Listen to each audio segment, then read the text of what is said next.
Assalamualaikum warahmatullahi wabarakatuh.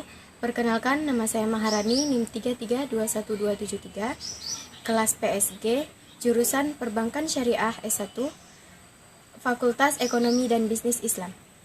Baiklah, saya akan memulai pidato saya. Alhamdulillahillazi hadana lihaza wa ma kunna linahtadiya laula an hadanallah. Asyhadu an la ilaha illallah wa asyhadu anna Muhammadar Rasulullah sallallahu alaihi wasallam la nabiyya ba'da amma ba'du. Puji syukur marilah kita panjatkan atas kehadiran Allah Subhanahu wa taala, karena berkat rahmat dan karunia-Nya kita masih dalam keadaan sehat pada hari ini. Salawat beriringan salam tak lupa pula kita kirimkan kepada arwah junjungan alam, yakninya Nabi besar Muhammad sallallahu alaihi wasallam, karena beliaulah yang telah membawa kita dari alam kebodohan menuju alam yang penuh dengan ilmu pengetahuan seperti yang kita rasakan pada saat sekarang ini. Setelah dengan tidak memperpanjang kata mukadimah lainnya, saya akan membawakan judul pidato saya, yaitu 3 macam orang yang dimurkai oleh Allah Subhanahu wa taala.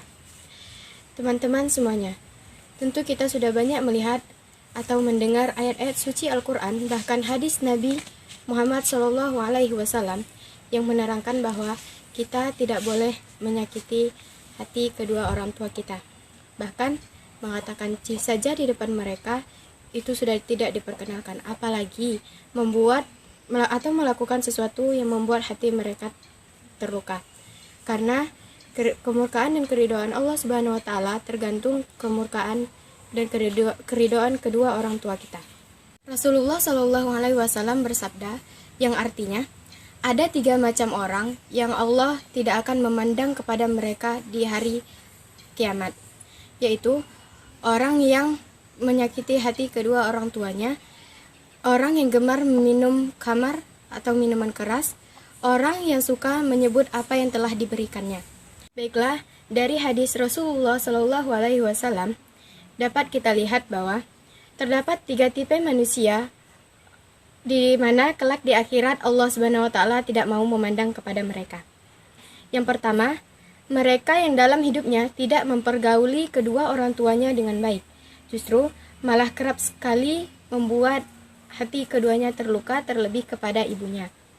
Karena ibulah orang yang pertama kita hormati, sebagaimana jawaban Rasulullah SAW ketika ditanya oleh seorang sahabat, yaitu, siapakah orang yang paling kita hormati? Dan beliau menjawab, ibumu, sampai 3 kali.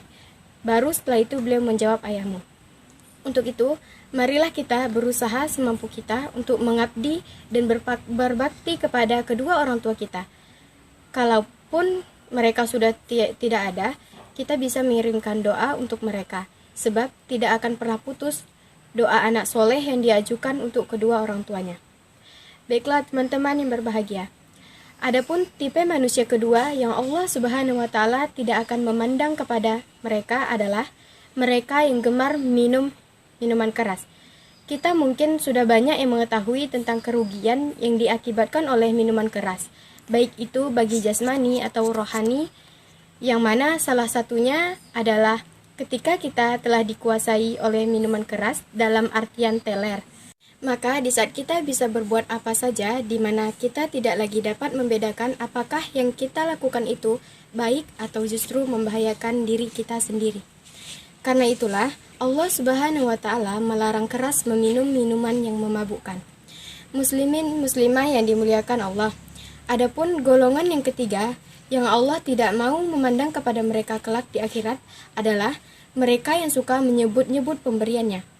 Dalam Al-Quran surat Al-Baqarah ayat 262-264 diterangkan bagaimana Allah Subhanahu wa taala memberi perumpamaan bagi mereka, yakni seperti batu licin yang di atasnya ada tanah. Kemudian batu itu ditimpa hujan lebat, maka menjadilah batu itu bersih tiada bertanah.